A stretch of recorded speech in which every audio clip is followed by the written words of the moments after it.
Olá pessoal, tudo bom com vocês? Nós vamos retomar as nossas aulas de Sociologia e hoje nós vamos falar para vocês sobre o fenômeno religioso, não é? Então a gente já viu, né, nas nossas aulas que a sociedade ela é composta por determinadas instituições, né? E algumas instituições elas são elementares para a compreensão da vida social. E é preciso que nós entendamos o funcionamento dessas instituições para que possamos compreender melhor o funcionamento da nossa sociedade, né? E também o funcionamento de outras sociedades, né, no geral. Então, a gente já estudou a instituição escola, né? Então, a gente já viu como funciona o modelo escolar e a gente já apreendeu que determinados comportamentos que nós acreditamos ser próprios da nossa própria individualidade, das nossas próprias características, não são. Né? Na realidade, nós somos moldados, nós somos configurados, nós somos formatados, né, para agir de uma determinada maneira para que o convívio social ele possa ter a sua coesão, né?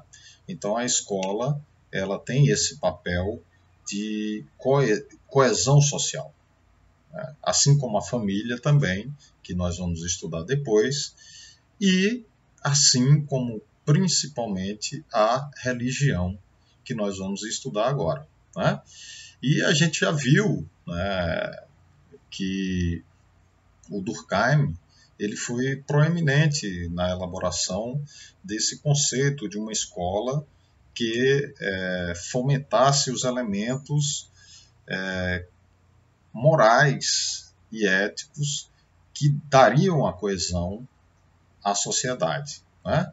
Então a gente viu que o Durkheim falou, né, que com a secularização do mundo, né, com a separação entre a igreja e o Estado, né, em decorrência desse processo de racionalização do mundo, né, que é fruto do pensamento iluminista, positivista do século XVIII e XIX, né, a dessacralização do mundo faz emergir, então, uma forma de relação dentro das sociedades que está baseado no critério científico e na racionalidade.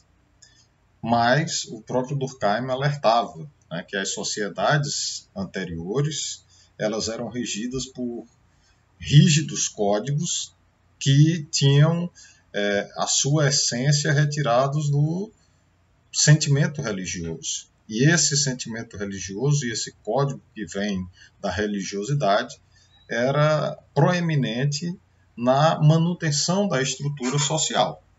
E a partir do momento em que a religião deixa de exercer esse papel, né, segundo a própria concepção do Durkheim, a sociedade passa a viver um princípio de anomia em decorrência daquilo que ele chama de individualismo, né? Então as pessoas começam a agir de acordo com seus próprios interesses, né, indo de encontro aos interesses da coletividade. E isso pode ocasionar problemas na vida social, certo? Então já daí a gente já tira uma boa ideia de qual é a função, né, do sentimento e do pensamento religioso na nossa sociedade.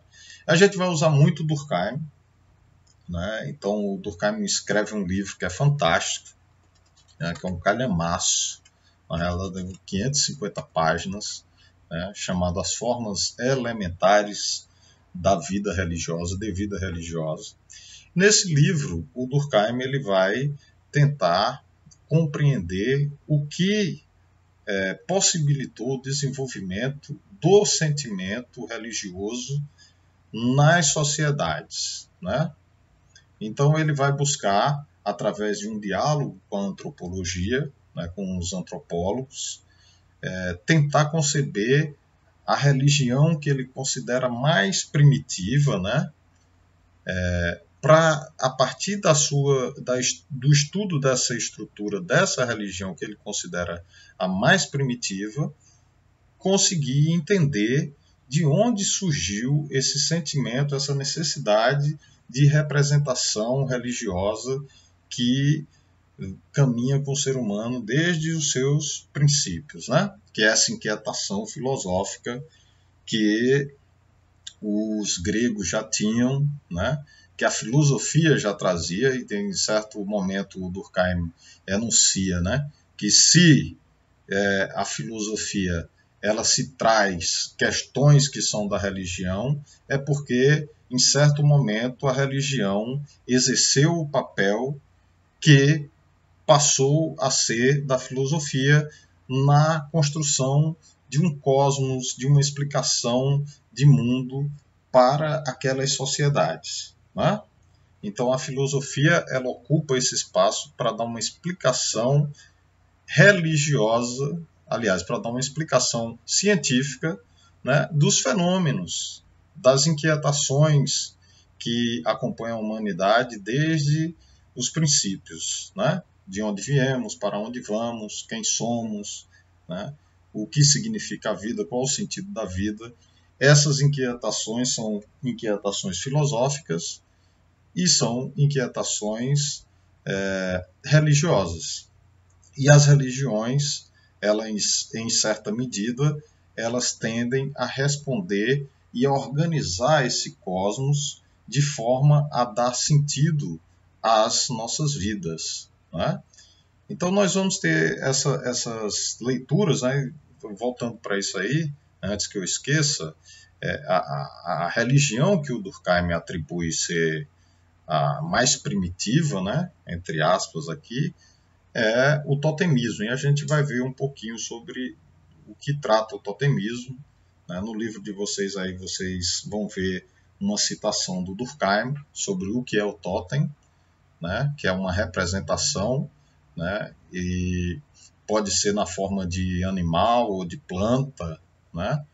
E essa representação ela ganha um significado simbólico para um conjunto de pessoas ali de uma determinada sociedade, né? E é um simbolismo sagrado. E esse simbolismo sagrado ele determina os comportamentos das coletividades, né? De acordo com esses padrões estabelecidos. E a gente pode ver que é mais complexo, porque existem, além dos totens coletivos, né? Os símbolos que dão sentido à vida coletiva ali, daquela sociedade, há também o totem individual, que dá sentido a cada um indivíduo, que o indivíduo adota aquele totem como significado e significado para a sua vida, tá? Mas a gente não vai usar só o Durkheim, né? A gente vai ver o Karl Marx e vai ver também o Max Weber, né? E a gente vai tentar fazer essa leitura utilizando esses três clássicos da sociologia. Vocês estão vendo aí a importância desses pensadores. Sempre que a gente vai estudar algum tema específico, a gente acaba utilizando os conceitos desses clássicos da sociologia, né? Então, o Durkheim a gente já conhece, né? E a gente sabe que o método positivo dele condiciona a sua análise, né?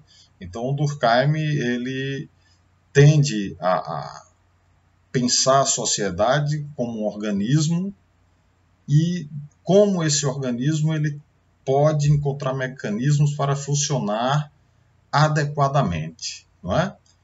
Já o Karl Marx ele faz uma análise da estrutura da sociedade baseado nas relações de produção e nos conflitos inerentes a essas relações de produção, naquilo que se chama, e a gente já está bem batido nisso, que eu fico repetindo para vocês o tempo inteiro, né? Que é o materialismo dialético, né? Então, Marx ele vai tentar dar uma explicação do fenômeno religioso se baseando nessas relações de produção. Então, inclusive, tem uma frase do Marx que é famosa, né? onde ele diz que a religião é o ópio do povo. E por que a religião é o ópio do povo, segundo Marx, né? O ópio é uma droga que era utilizada ali no século XVIII, XIX, na época que o Marx escreveu, e essa droga era utilizada para amenizar o sofrimento das pessoas, né? Para levar a um estado de alucinação, de delírio e também de prazer, né? Então as pessoas se refugiavam no uso do ópio para fugir das atribulações do cotidiano, do dia a dia. Então, quando ele faz essa analogia com a religião, ele quer dizer que, né, o mundo ele é muito cruel, né, muito rígido, muito duro com as pessoas, com a maioria das pessoas, e isso a gente pode constatar no nosso dia a dia, e as pessoas elas se socorrem desse refúgio que seria a religião para amenizar a dor do dia a dia, né? A dor que cada um carrega consigo. Então, para o Marx, a religião desempenharia esse papel de ser o coração do mundo num mundo sem coração, né? Então, esse mundo cruel, sem coração, teria o seu refúgio na religião, teria o seu coração na religião. Então, as atribulações que nós passamos nessa vida, né, e que nós não conseguimos superar, nós transfiguramos, transmitimos para um outro plano, né? Então nós acreditamos que haverá uma recompensa em outro plano pelos sofrimentos que nos é infligido na nossa vida aqui na Terra. A participação especial aqui do gatinho Malinowski. Então é o seguinte, né? Voltando aqui, sem perder o raciocínio, o Marx ele tem essa perspectiva, como eu já falei para vocês, mais voltada para a questão das relações de produção, para os conflitos, e logicamente que na perspectiva do Marx, a superação da religião, né, se daria através das resoluções dos conflitos existentes na sociedade, né, das contradições que existem na nossa sociedade em decorrência do nosso modo de produção, né? Então, o Weber, ele também prevê, aliás, todos os três clássicos, eles previam que esse processo de secularização, né, de separação da religião, de perda de eficácia dos valores religiosos na sociedade, seria uma permanente na vida das sociedades, né? E a gente viu que não foi bem assim, né? Então, eles lá no início do século XX, eles previam que esse processo de secularização seria irreversível e que a humanidade e as sociedades tenderiam a se distanciar do pensamento religioso. E a partir do final da década de 60, de 70, ocorre um processo exatamente inverso disso aí, né? Que é um ressurgimento da busca pelo sentimento, pela ligação com a religiosidade, né?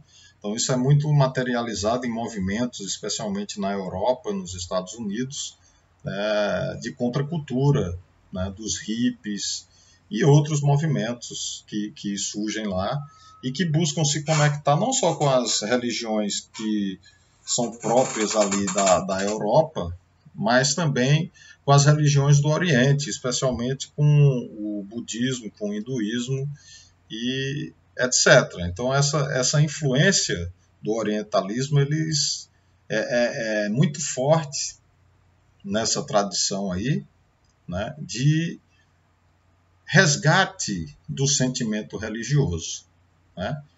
Então essa premissa que os três grandes pensadores clássicos da sociologia firmaram lá atrás, de que esse processo de secularização ele seria irreversível, não se confirmou, né? Muito pelo contrário, hoje nós estamos tendo um processo de busca pelo sagrado muito forte, né? E pode ser representado inclusive aqui no Brasil por essas novas ordens neopentecostais aí que ganharam muita força nas últimas décadas, né? A Igreja Universal do Reino de Deus, dentre outras tantas igrejas, né?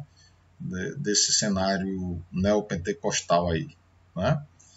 Logicamente que com isso vem um problema que a gente vai discutir mais à frente, que é a questão da igreja se relacionar com o mundo político, né?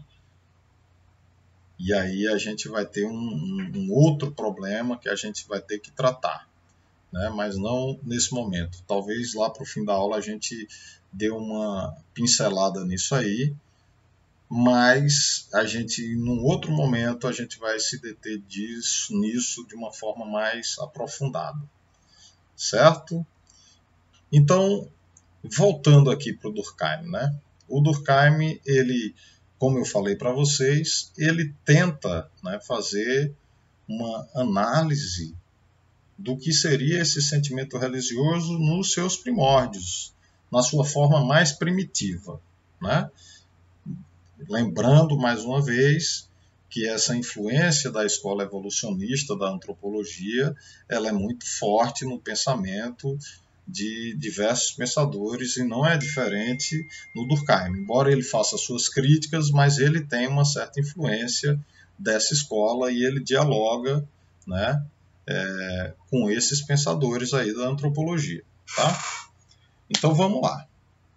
Ele diz, olha, as primeiras concepções de religiosidade que nós temos notícia, né, são as formas de religião chamadas de animismo e de naturismo, né? E o que seria o animismo e o naturismo, né? O naturismo seriam aquelas religiões que teriam adorações a os astros, né? Aos fenômenos da natureza, os ventos, os rios, as árvores, as forças da natureza, a lua, né? O sol. Então, essas forças da natureza, esses fenômenos naturais, eles se revestem de ares de divindade e passam a ser objeto de adoração dos homens, né? Então, esse culto a esses fenômenos, a esses entes da natureza, o Durkheim chama de naturismo, certo? E o animismo seria o culto aos espíritos dos antepassados, né? A um mundo que é regido pela espiritualidade dos antepassados daqueles povos primitivos, tá? Então, o culto à ancestralidade, ele é manifesto e as pessoas acreditam aí que esses antepassados, eles interferem e estão presentes no cotidiano da vida social daquelas sociedades, tá bom?